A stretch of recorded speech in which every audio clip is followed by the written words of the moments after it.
चलिए अगला सवाल।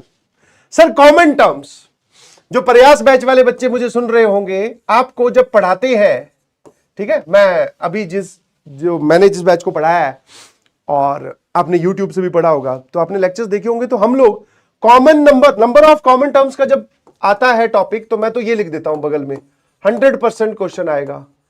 ऐसे करके 2-4 कैटेगरीज बनवा देता हूं, मतलब 100% क्वेश्चन आएगा करके एक चैप्टर में आपको ऐसे 4-5 टॉपिक मिल जाते हैं।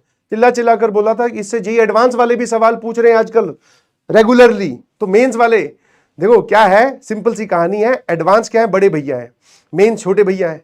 छोटे भैया बड़े भैया जैसे अभी बनना चाहते हैं, इसी वजह से उन्होंने मेंस में ही मैथ्स डिफिकल्ट कर दी, और भाई साहब वो सवाल जरूर पूछेंगे, तो पूछ लिया। क्या आंसर आ रहा है? बहुत ही आसान सर। जब हमें 2 एपीज दी जाए, उनमें कॉमन टर्म ढूंढनी हो, तो पहले तो आप first common term by observation निकाल लो। इस एपी का जो कॉमन डिफरेंस है वो कितना है? 5 है। अरे वाह। और इस एपी का कॉमन डिफरेंस D2 है, वो कितना है सर? 3 है।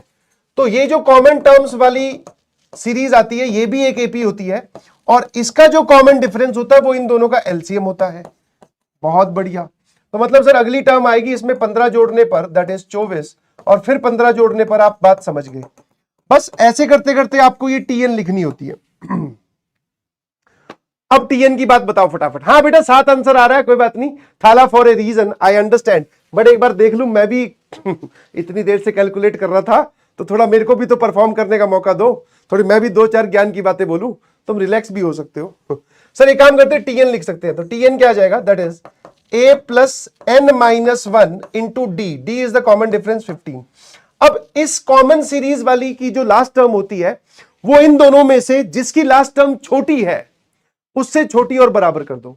ऑब्वियसली सर, इसमें अगर लास्ट वाली जो कॉमन टर्म आएगी, वो इनमें से जिसकी लास्ट टर्म छोटी होगी उसके बराबर हो सकती है या उससे छोटी होगी। यहां से मैंने क्या किया, इसका T37 निकाला, ये 37 तक जा रहा है ना, तो ये कितना आ जाएगा? That is a plus n minus 1, 36, D है आपके पास में ये 18, 108 और 3, 111 ये आ रहा है, और इसका मैंने T25 निकाला। देखना भाई, इतने बुरे तरीके से आज तक मैंने कभी नहीं लिखा है, but I hope you understand. तो a plus n minus 1 into this, 24 into कितना हो गया भाई? 120, 124। तो इन दोनों में से छोटी कौन सी है सर? 111। तो ये कितना हो गया बेटा? 15 इंटू n माइनस 1, और ये इधर आएगा बेटा 9 हटा दोगे इसमें से 102 आ जाएगा, है ना। तो n माइनस 1 102 बटे 15, 15 छिके 90 डॉट 90, 12 आ गया क्या? 120, 8।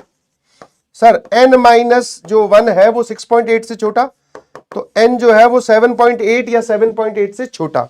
सर n एक नेचुरल नंबर होता है, ऑब्वियसली n की सबसे बड़ी वैल्यू क्या है? 7। Total number of common terms will be 7। Option A is correct. Last वाले में आप अगर बोलोगे तो ऑप्शन यहां पर भी ए इज करेक्ट।